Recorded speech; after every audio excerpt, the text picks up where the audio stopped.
ಓಂ ಶಾಂತಿ. ಇಂದಿನ ಮುರಳಿಯ ದಿನಾಂಕ 8/5/2024.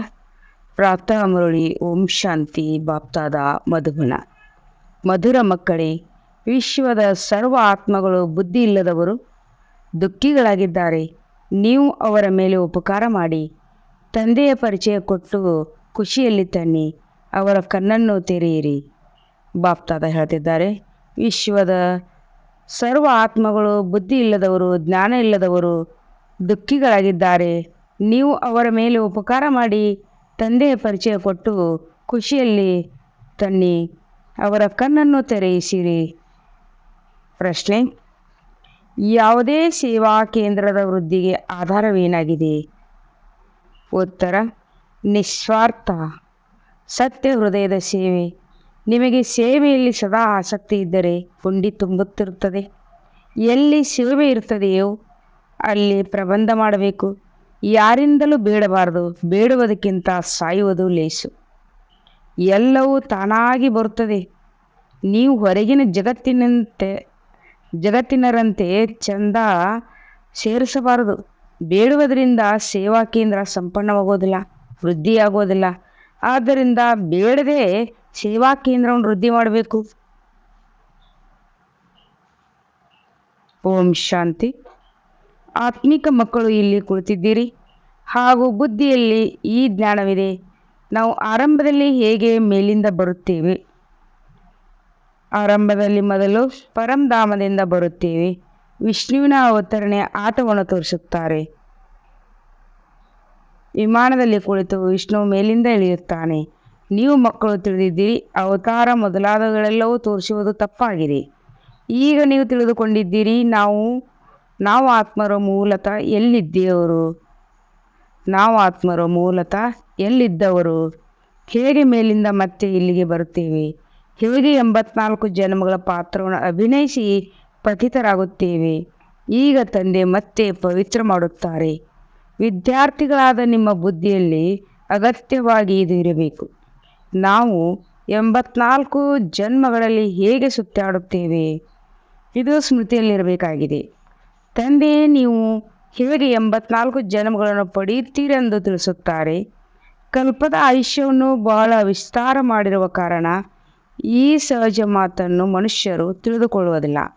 ಆದ್ದರಿಂದ ಇದನ್ನು ಅಂಧಶ್ರದ್ಧೆ ಎಂದು ಕರೆಯಲಾಗುವುದು.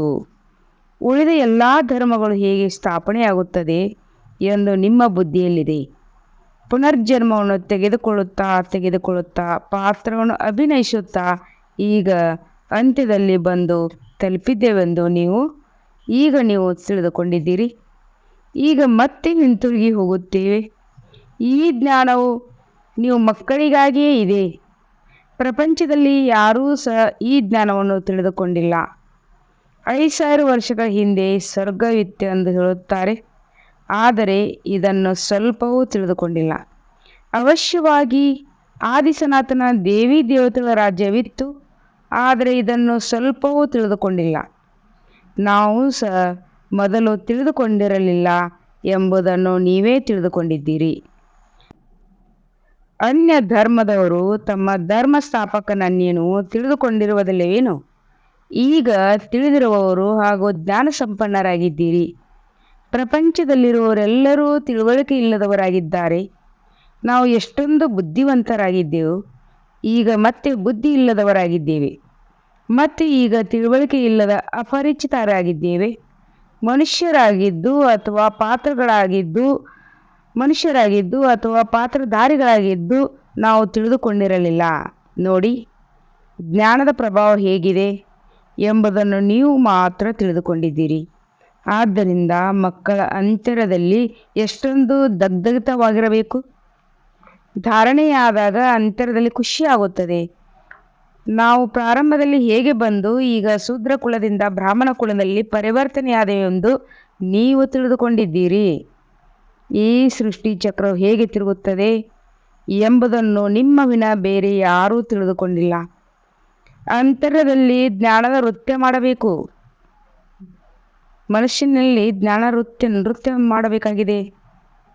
ತಂದೆಯು ನಮಗೆ ಎಷ್ಟೊಂದು ಅದ್ಭುತವಾದ ಜ್ಞಾನವನ್ನು ಕೊಡುತ್ತಾರೆ. ಈ ಜ್ಞಾನದಿಂದ ನಾವು ನಮ್ಮ ಆಸ್ತಿಯನ್ನು ಪಡೆಯುತ್ತೇವೆ. ರಾಜಯೋಗದಿಂದ ರಾಜರಿಗೂ ರಾಜರನ್ನಾಗಿ ಮಾಡುತ್ತೇನೆಂದು ಬರೆಯಲ್ಪಟ್ಟಿದೆ. ಆದರೆ ಸ್ವಲ್ಪವೂ ತಿಳಿದುಕೊಳ್ಳಲು ಬರುತ್ತಿರಲಿಲ್ಲ. ಈಗ ಬುದ್ಧಿಯಲ್ಲಿ ಎಲ್ಲ ರಹಸ್ಯಗಳು ತಿಳಿದು ಬಂದಿವೆ. ನಾವು ಶೂದ್ರರಿಂದ ಈಗ ಅಂದರೆ ಬ್ರಾಹ್ಮಣರಾಗುತ್ತೇವೆ. ಈ ಮಂತ್ರವು ಬುದ್ಧಿಯಲ್ಲಿದೆ. ನಾವೇ ಬ್ರಾಹ್ಮಣರು, ಸೊ ನಾವೇ ದೇವತೆಗಳಾಗುತ್ತೇವೆ. ನಂತರ ನಾವೇ ಇಳುತ್ತಾ ಇಳುತ್ತಾ ಕೆಳಗೆ ಬರುತ್ತೇವೆ. ಎಷ್ಟೊಂದು ಪುನರ್ಜನ್ಮಗಳನ್ನು ಪಡೆದು ಚಕ್ರ ತಿರುಗಿಸುತ್ತೀರಿ. ಈ ಜ್ಞಾನವು ಬುದ್ಧಿಯಲ್ಲಿರುವ ಕಾರಣ ಖುಷಿಯಲ್ಲಿರಬೇಕಾಗಿದೆ. ಅನ್ಯರಿಗೂ ಈ ಜ್ಞಾನವನ್ನು ಹೇಗೆ ತಿಳಿಸುವುದು? ಎಷ್ಟೊಂದು ವಿಚಾರಗಳು ನಡೆಯುತ್ತಿರಬೇಕು. ಎಲ್ಲರಿಗೂ ತಂದೆಯ ಪರಿಚಯವನ್ನು ಹೇಗೆ ಕೊಡುತ್ತೀರಿ? ನೀವು ಬ್ರಾಹ್ಮಣರು ಎಷ್ಟೊಂದು ಉಪಕಾರ ಮಾಡುತ್ತೀರಿ. ತಂದೆಯೂ ಸಹ ನಿಮಗೆ ಉಪಕಾರ ಮಾಡುತ್ತಾರಲ್ಲವೇ? ಯಾರು ಸಂಪೂರ್ಣ ಅಜ್ಞಾನಿಗಳಿದ್ದಾರೆ ಅವರನ್ನು ಸದಾ ದುಃಖಿಗಳನ್ನಾಗಿ ಮಾಡಿ ಕಣ್ಣುಗಳನ್ನು ತೆರೆಯಿರಿ. ಆಗ ಖುಷಿಯಾಗುತ್ತದೆ ಅಲ್ಲವೇ? ಯಾರಿಗೆ ಸೇವೆ ಆಸಕ್ತಿ ಇರುತ್ತದೆ ಅವರ ಅಂತರದಲ್ಲಿ ಬಹಳ ಖುಷಿ ಇರಬೇಕಾಗಿದೆ. ನಾವು ಆತ್ಮರು ಎಲ್ಲಿ ವಾಸಿಸುವವರು? ನಂತರ ಹೇಗೆ ಪಾತ್ರವನ್ನು ಅಭಿನಯಿಸಲು ಬರುತ್ತೇವೆ?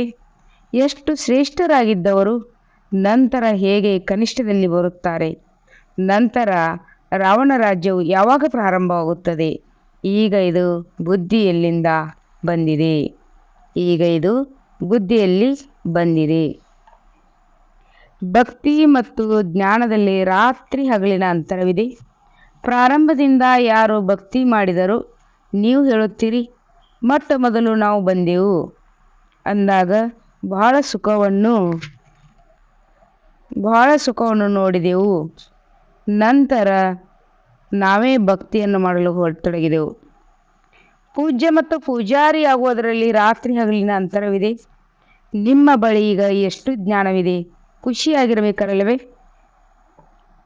ಹೇಗೆ ನಾವು 84 ಜನ್ಮಗಳ ಚಕ್ರವನ್ನು ಸುತ್ತಿದೆವು.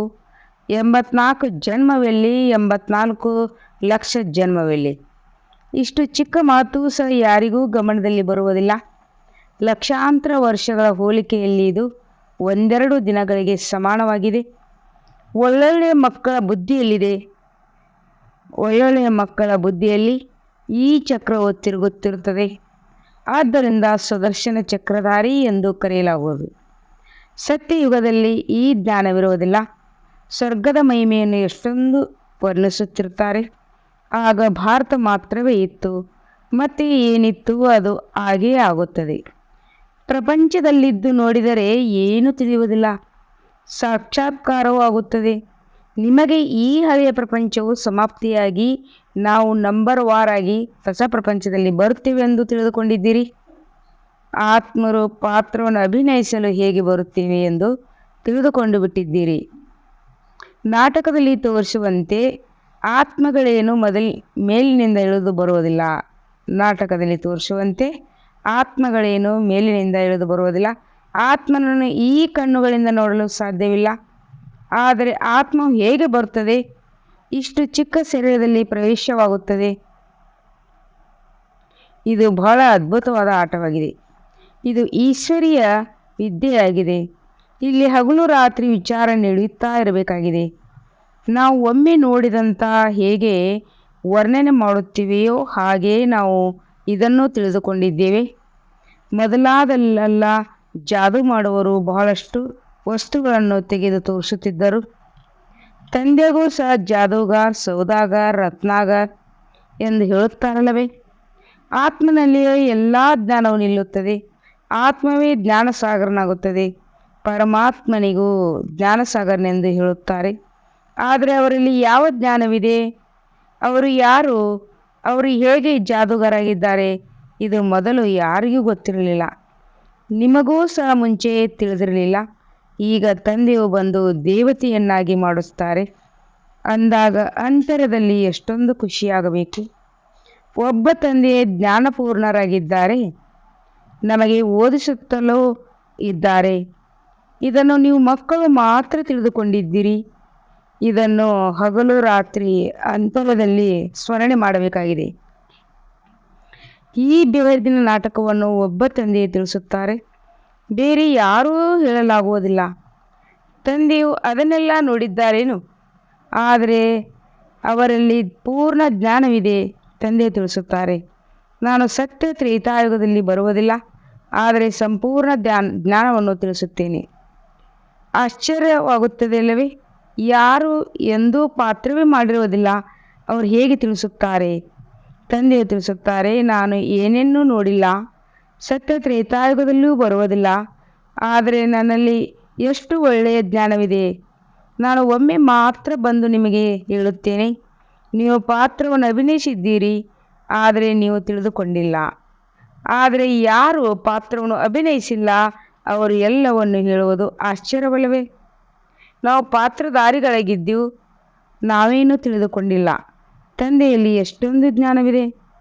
ತಂದೆಯು ತಿಳಿಸುತ್ತಾರೆ, ನಾನು ಅನುಭವವನ್ನು ತಿಳಿಸಲು ಸತ್ಯ ತ್ರೇತಾಯುಗದಲ್ಲೇನಾದರೂ ಬರುತ್ತೇನೆಯೇ? ನಾಟಕದನುಸಾರ ನೋಡದೆ ಅನುಭವ ಮಾಡದೆ ಎಲ್ಲ ಜ್ಞಾನವನ್ನು ಕೊಡುತ್ತಾರೆ. ಆದರೆ ಆಶ್ಚರ್ಯವೇನೆಂದರೆ, ನಾನು ಪಾತ್ರವನ್ನು ಅಭಿನಯಿಸಲು ಬರುವುದೇ ಇಲ್ಲ, ಆದರೆ ನಿಮಗೆ ಎಲ್ಲ ಪಾತ್ರವನ್ನು ತಿಳಿಸುತ್ತೇನೆ. ಆದ್ದರಿಂದಲೇ ನನ್ನನ್ನು ಜ್ಞಾನಪೂರ್ಣನೆಂದು ಕರೆಯುತ್ತಾರೆ. ಅಂದಾಗ ತಂದೆಯು ತಿಳಿಸುತ್ತಾರೆ, ಹೇಗೆ ಮಧುರ ಮಕ್ಕಳು ಉನ್ನತಿಯನ್ನು ಮಾಡಿಕೊಳ್ಳಬೇಕಾದರೆ ತಮ್ಮನ್ನು ಆತ್ಮನೆಂದು ತಿಳಿಯಿರಿ. ಇದು ಆಟವಾಗಿದೆ. ನೀವು ನಂತರವೂ ಸಹ ಇಂಥ ಆಟವನ್ನೇ ಆಡುತ್ತೀರಿ. ದೇವತೆಗಳಾಗುತ್ತೀರಿ. ನಂತರ ಅಂತ್ಯದಲ್ಲಿ ಚಕ್ರ ಸುತ್ತಿಕೊಂಡು ಮನುಷ್ಯರಾಗುತ್ತೀರಿ. ಆಶ್ಚರ್ಯಪಡಬೇಕಲ್ಲವೇ? ತಂದೆಗೆ ಇದೆಲ್ಲ ಜ್ಞಾನವು ಎಲ್ಲಿಂದ ಬಂದಿತು? ಅವರಿಗೆ ಯಾರೂ ಸಹ ಗುರುಗಳಿಲ್ಲ. ನಾಟಕದನುಸಾರವಾಗಿ ಮೊದಲಿನಿಂದಲೇ ಅವರು ಈ ಪಾತ್ರವನ್ನು ಅಭಿನಯಿಸುವುದು ನಂದನೆಯಾಗಿದೆ. ಇದನ್ನು ವಿಧಿ ಅಂದರೆ ಈಶ್ವರನ ಆಟವೆಂದು ಹೇಳಬಹುದಲ್ಲವೇ? ಪ್ರತಿಯೊಂದು ಮಾತು ಅದ್ಭುತವಾಗಿದೆ. ತಂದೆಯು ಕುಳಿತು ಹೊಸ ಹೊಸ ಮಾತುಗಳನ್ನು ತಿಳಿಸುತ್ತಾರೆ. ಇಂಥ ತಂದೆಯನ್ನು ಎಷ್ಟೊಂದು ನೆನಪು ಮಾಡಬೇಕು. 84 ಜನ್ಮದ ಚಕ್ರವನ್ನು ನೆನಪು ಮಾಡಬೇಕು. ಈ ಎಲ್ಲ ರಹಸ್ಯವನ್ನು ತಂದೆಯೇ ತಿಳಿಸಿದ್ದಾರೆ. ವಿರಾಟ ರೂಪದ ಚಿತ್ರವು ಎಷ್ಟು ಚೆನ್ನಾಗಿದೆ. ಲಕ್ಷ್ಮೀನಾರಾಯಣರ ಅಥವಾ ವಿಷ್ಣುವಿನ ಚಿತ್ರವನ್ನು ಮಾಡುತ್ತಾರೆ. ನಾವು ಹೇಗೆ 84 ಜನ್ಮಗಳನ್ನು ತೆಗೆದುಕೊಂಡು ಬಂದಿವೆಂದು ತೋರಿಸುತ್ತಾರೆ. ನಾವೇ ದೇವತಾ, ನಂತರ ಕ್ಷತ್ರಿಯ, ವೈಶ್ಯ, ಶೂದ್ರರು. ಹೀಗೆ ಸ್ಮರಿಸಲು ಕಷ್ಟವೇ? ತಂದೆಯು ಜ್ಞಾನಪೂರ್ಣರಾಗಿದ್ದಾರೆ. ಅವರು ಯಾರಿಂದಲಾದರೂ ಓದಿದ್ದಾರೆಯೇ? ಶಾಸ್ತ್ರ ಮೊದಲಾದವುಗಳನ್ನು ಓದಿಲ್ಲ. ಇವೇನೂ ಓದದೆ ಗುರುಗಳನ್ನು ಮಾಡಿಕೊಳ್ಳದೆ ಇಷ್ಟೆಲ್ಲ ಜ್ಞಾನವನ್ನು ಕುಳಿತು ಹೇಳುವುದು ಎಂದೂ ನೋಡಿಲ್ಲ. ತಂದೆಯು ಎಷ್ಟೊಂದು ಮಧುರರಾಗಿದ್ದಾರೆ. ಭಕ್ತಿ ಮಾರ್ಗದಲ್ಲಿ ಕೆಲವರನ್ನು ಮಧುರರೆಂದು ತಿಳಿದಿರುತ್ತಾರೆ. ಯಾರಿಗೆ ಯಾರು ಇಷ್ಟವೋ ಅವರನ್ನೇ ಪೂಜಿಸುತ್ತಾರೆ. ಯಾರಿಗೆ ಯಾರು ಇಷ್ಟ ಇದ್ದಾರೋ ಅವರನ್ನೇ ಪೂಜಿಸುತ್ತಿದ್ದಾರೆ. ತಂದೆಯ ಕುಳಿತು ಎಲ್ಲ ರಹಸ್ಯವನ್ನು ತಿಳಿಸುತ್ತಾರೆ. ಆತ್ಮವೇ ಆನಂದ ಸ್ವರೂಪವಾಗಿದೆ. ಮತ್ತು ಆತ್ಮವೇ ದುಃಖ ರೂಪ, ಅಪವಿತ್ರವಾಗಿ ಬಿಡುತ್ತದೆ. ಭಕ್ತಿ ಮಾರ್ಗದಲ್ಲಿ ನೀವು ಏನೇನೋ ತಿಳಿದುಕೊಂಡಿರಲಿಲ್ಲ. ನನ್ನ ಮಹಿಮೆ ಎಷ್ಟೊಂದು ಮಾಡುತ್ತಿದ್ದೀರಿ, ಆದರೆ ಏನೇನೋ ತಿಳಿದುಕೊಂಡಿರಲಿಲ್ಲ.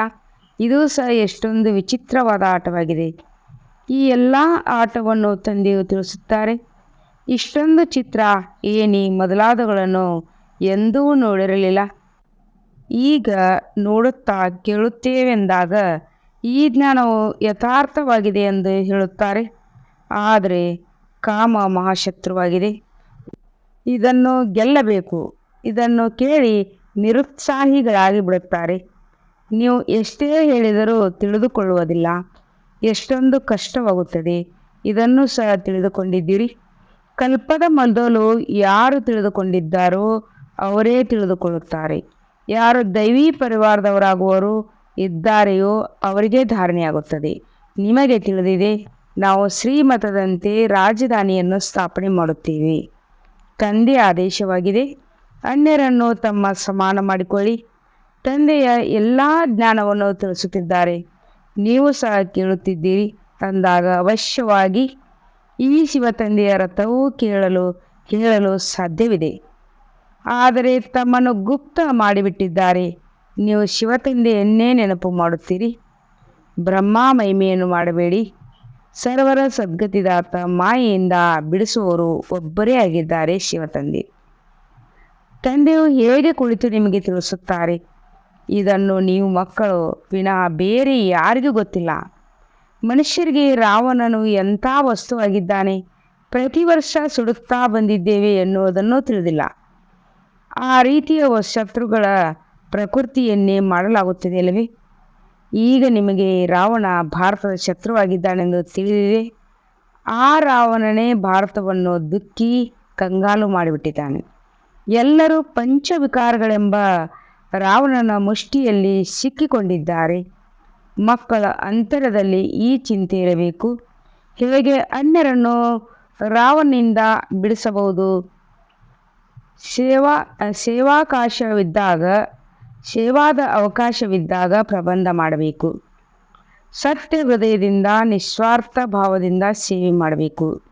ಸತ್ಯ ಹೃದಯದಿಂದ ನಿಸ್ವಾರ್ಥ ಭಾವದಿಂದ ಸೇವೆ ಮಾಡಬೇಕು. ತಂದೆಯವರು ತಿಳಿಸುತ್ತಾರೆ, ಇಂಥ ಮಕ್ಕಳ ಭಂಡಾರ ನಾನು ಸಂಪನ್ನ ಮಾಡುತ್ತೇನೆ. ಇದು ನಾಟಕದಲ್ಲಿ ನೋಂದಣಿ ಇದೆ. ಸೇವೆಯ ಉತ್ತಮ ಅವಕಾಶವಿದ್ದಾಗ ಕೇಳುವ ಅವಶ್ಯಕತೆ ಇಲ್ಲ. ತಂದೆಯ ಸೇವೆಯನ್ನು ಮಾಡುತ್ತೀರಿ ಎಂದು ಹೇಳಿಬಿಟ್ಟಿದ್ದಾರೆ. ತಂದೆಯ ಸೇವೆಯನ್ನು ಮಾಡುತ್ತೀರಿ ಎಂದು ಹೇಳಿಬಿಟ್ಟಿದ್ದಾರೆ. ಯಾರಿಂದಲೂ ಬೇಡಬಾರದು. ಬೇಡುವುದಕ್ಕಿಂತ ಸಾಯುವುದು ಲೇಸು. ಅವರು ತಾನಾಗಿಯೇ ನಿಮ್ಮ ಬಳಿ ಬಂದು ಬಿಡುತ್ತದೆ. ಬೇಡುವುದರಿಂದ ಸೇವಾ ಕೇಂದ್ರವು ಮುಂದುವರಿಯುವುದಿಲ್ಲ. ಬೇಡದೇ ಸೇವಾ ಕೇಂದ್ರವನ್ನು ವೃದ್ಧಿ ಮಾಡಿ. ತಾನಾಗಿ ಎಲ್ಲೋ ಬರುತ್ತಿರುತ್ತದೆ. ಅವರಲ್ಲಿ ಶಕ್ತಿ ಇರುತ್ತದೆ. ಹೇಗೆ ಪ್ರಪಂಚದವರು ಚಂದ ಸೇರಿಸುವಂತೆ ನೀವು ಮಾಡಬಾರದು. ಮನುಷ್ಯರಿಗೆಂದು ಭಗವಂತ ಎಂದು ಹೇಳಲಾಗುವುದು. ಜ್ಞಾನವು ಬೀಜವಾಗಿದೆ. ಬೀಜರೂಪ ತಂದೆಯ ಕುಳಿತು ನಿಮಗೆ ಜ್ಞಾನವನ್ನು ಕೊಡುತ್ತಿದ್ದಾರೆ. ಬೀಜವೇ ಜ್ಞಾನ ಸ್ವರೂಪವನ್ನಾಗಿದೆ ಅಲ್ಲವೇ. ಆ ಜಡ ಬೀಜ ವರ್ಣನೆ ಮಾಡಲು ಆಗುವುದಿಲ್ಲ. ನೀವು ವರ್ಣನೆ ಮಾಡುತ್ತೀರಿ. ಈ ಎಲ್ಲ ಮಾತುಗಳನ್ನು ತಿಳಿದುಕೊಳ್ಳಬಹುದು. ಈ ಬೇದಿನ ವೃಕ್ಷವನ್ನು ಯಾರೂ ತಿಳಿದುಕೊಂಡಿಲ್ಲ. ನೀವು ಅನನ್ಯ ಮಕ್ಕಳು ನಂಬರ್ವಾರ್ ಪುರುಷಾರ್ಥದ ಅನುಸಾರವಾಗಿ ತಿಳಿದುಕೊಂಡಿದ್ದೀರಿ. ತಂದೆಯವರು ತಿಳಿಸುತ್ತಾರೆ, ಮಾಯೆಯು ಬಹಳ ಶಕ್ತಿಶಾಲಿಯಾಗಿದೆ. ಅಲ್ಪ ಸ್ವಲ್ಪ ಸಹನೆಯನ್ನು ಮಾಡಬೇಕಾಗುತ್ತದೆ. ಎಷ್ಟೊಂದು ಕಠಿಣವಾದ ವಿಕಾರವಿದೆ. ಬಹಳ ಉತ್ತಮ ಸೇವೆ ಮಾಡುವವರೆಗೂ ನಡೆಯುತ್ತಾ ಮಾಯೆ ಪೆಟ್ಟು ಬೀಳುತ್ತದೆ. ಆಗ ನಾವು ಬಿದ್ದು ಬಿಟ್ಟೆವೆಂದು ಹೇಳುತ್ತಾರೆ. ಏಣಿಯನ್ನು ಹತ್ತುತ್ತಾ ಕೆಳಗೆ ಬೀಳುತ್ತಾರೆ. ಆಗ ಮಾಡಿಕೊಂಡಿರುವ ಸಂಪಾದನೆಯೆಲ್ಲವೂ ಕಳೆದು ಹೋಗುತ್ತದೆ. ಶಿಕ್ಷೆಯಂತೂ ಅವಶ್ಯವಾಗಿ ಸಿಗುತ್ತದೆ. ತಂದೆಯೊಂದಿಗೆ ಪ್ರತಿಜ್ಞೆ ಮಾಡಿ ರಕ್ತದಿಂದಲೂ ಬರೆದುಕೊಟ್ಟು ನಂತರ ಬಿಟ್ಟು ಹೋಗುತ್ತಾರೆ. ತಂದೆಯು ಪಕ್ಕಾ ಮಾಡಲು ನೋಡುತ್ತಾರೆ. ಇಷ್ಟೆಲ್ಲ ಉಪಾಯಗಳನ್ನು ಮಾಡುತ್ತಿದ್ದರೂ ಆ ಪ್ರಪಂಚದ ಕಡೆಗೆ ಹೊರಟು ಹೋಗುತ್ತಾರೆ. ಎಷ್ಟೊಂದು ಸಹಜವಾಗಿ ತಿಳಿಸುತ್ತಾರೆ. ಪಾತ್ರಧಾರಿಗಳಿಗೆ ತಮ್ಮ ಪಾತ್ರವನ್ನೇ ಸ್ಮರಿಸಬೇಕಾಗಿದೆ. ತಮ್ಮ ಪಾತ್ರವನ್ನು ಯಾರಾದರೂ ಮರೆಯುತ್ತಾರೇನು? ತಂದೆಯು ಪ್ರತಿನಿತ್ಯ ಭಿನ್ನ ಪ್ರಕಾರವಾಗಿ ತಿಳಿಸುತ್ತಿರುತ್ತಾರೆ. ನೀವು ಸಹ ಬಹಳ ಜನರಿಗೆ ತಿಳಿಸುತ್ತೀರಿ. ಆದರೂ ನಾವು ತಂದೆಯ ಸಮ್ಮುಖದಲ್ಲಿ ಹೋಗಬೇಕೆಂದು ಹೇಳುತ್ತಾರೆ. ತಂದೆಗೂ ಆಶ್ಚರ್ಯವಾಗುತ್ತದೆ. ತಂದೆಯ ಪ್ರತಿನಿತ್ಯ ಮುರಳಿಯನ್ನು ನುಡಿಸುತ್ತಿದ್ದಾರೆ. ಅವರು ನಿರಾಕಾರನಾಗಿದ್ದಾರೆ. ಅವರಿಗೆ ನಾಮ ರೂಪ ದೇಶ ಕಾಲವು ಇಲ್ಲದ ಪಕ್ಷದಲ್ಲಿ ಜ್ಞಾನವನ್ನು ಹೇಗೆ ತಿಳಿಸುತ್ತಾರೆ? ಆಶ್ಚರ್ಯಪಡುತ್ತಾರೆ. ಮತ್ತೆ ಪಕ್ಕಾ ಆಗಿ ಬರುತ್ತಾರೆ. ಮನಸ್ಸಾಗುತ್ತದೆ, ಇಂಥ ಆ ತಂದೆಯು ಆಸ್ತಿ ಕೊಡಲು ಬಂದಿದ್ದಾರೆ. ಅವರಿಗೆ ಮಿಲನ ಮಾಡೋಣವೆಂದು ಬರುತ್ತಾರೆ. ಈ ಪರಿಚಯದೊಂದಿಗೆ ಬಂದು ಮಿಲನ ಮಾಡಿದರೆ ತಂದೆಯಿಂದ ಜ್ಞಾನ ರತ್ನಗಳ ಧಾರಣೆಯಾಗಲು ಸಾಧ್ಯವಾಗುತ್ತದೆ. ಶ್ರೀಮತವನ್ನು ಪಾಲಿಸಬಹುದಾಗಿದೆ. ಒಳ್ಳೆಯದು. ಮಧುರಾತಿ ಮಧುರ ಅಗಲಿ ಹೋಗಿ ಮರಳಿ ಸಿಕ್ಕಿರುವ ಮಕ್ಕಳ ಪ್ರತಿ ಮಾಪಿತಾ ಬಾಪ್ತದರ ನೆನಪು, ಪ್ರೀತಿ ಹಾಗೂ ಸುಪ್ರಭಾತ. ಆತ್ಮಿಕ ಮಕ್ಕಳಿಗೆ ಆತ್ಮಿಕ ತಂದೆಯೇ ನಮಸ್ತೆ. ಧಾರಣೆಗಾಗಿ ಮುಖ್ಯ ಸಾರ: ಜ್ಞಾನವನ್ನು ಜೀವನದಲ್ಲಿ ಧಾರಣೆ ಮಾಡಿ ಖುಷಿಯಲ್ಲಿ ದಗ್ಧಗಿತವಾಗಬೇಕು.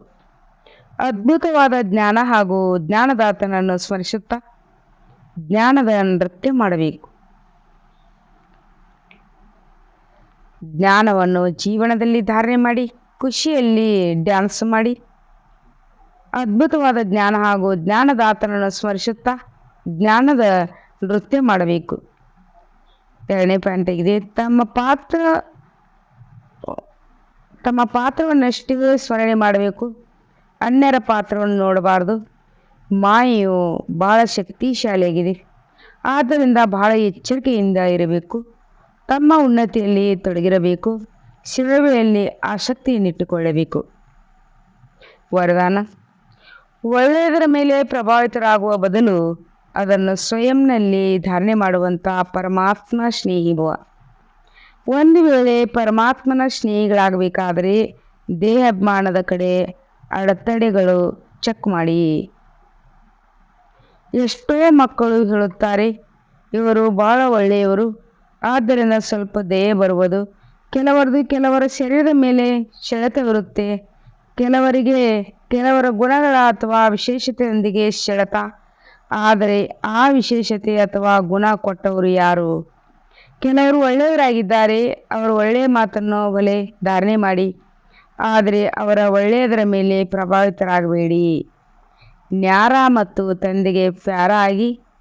ಈ ರೀತಿ ಪ್ಯಾರೆ ಅರ್ಥಾತ್ ಪರಮಾತ್ಮನ ಸ್ನೇಹಿ ಮಕ್ಕಳು ಸದಾ ಸುರಕ್ಷಿತವಾಗಿರುತ್ತಾರೆ. ನ್ಯಾರೆ ಮತ್ತು ತಂದೆಗೆ ಪ್ಯಾರೆ ಆಗಿ. ಈ ರೀತಿ ಪ್ಯಾರೆ ಅರ್ಥಾತ್ ಪರಮಾತ್ಮನ ಸ್ನೇಹಿ ಮಕ್ಕಳು ಸದಾ ಸುರಕ್ಷಿತವಾಗಿರುತ್ತಾರೆ. ಸ್ಲೋಗನ್ ಆಗಿದೆ, ಸೈಲೆನ್ಸ್ ಶಕ್ತಿ ಮರ್ಜ್ ಮಾಡಿಕೊಳ್ಳಿ, ಆಗ ಸೇವೆಯ ವೇಗ ತೀವ್ರವಾಗಿ ಬಿಡುವುದು. ಸೈಲೆನ್ಸ್ ಶಕ್ತಿ ಮರ್ಜ್ ಮಾಡಿಕೊಳ್ಳಿ, ಆಗ ಸೇವೆಯ ವೇಗ ತೀವ್ರವಾಗಿ ಬಿಡುವುದು. ಇವತ್ತಿನ ಸೋಮಾನ ಆಗಿದೆ. ನಾನು ಆತ್ಮ ದಿವ್ಯ ಜ್ಯೋತಿ ಸ್ವರೂಪ ಆಗಿದ್ದೇನೆ. ನಾನು ಆತ್ಮ ದಿವ್ಯ ಜ್ಯೋತಿ ಸ್ವರೂಪ ಆಗಿದ್ದೇನೆ. ಓಂ ಶಾಂತಿ.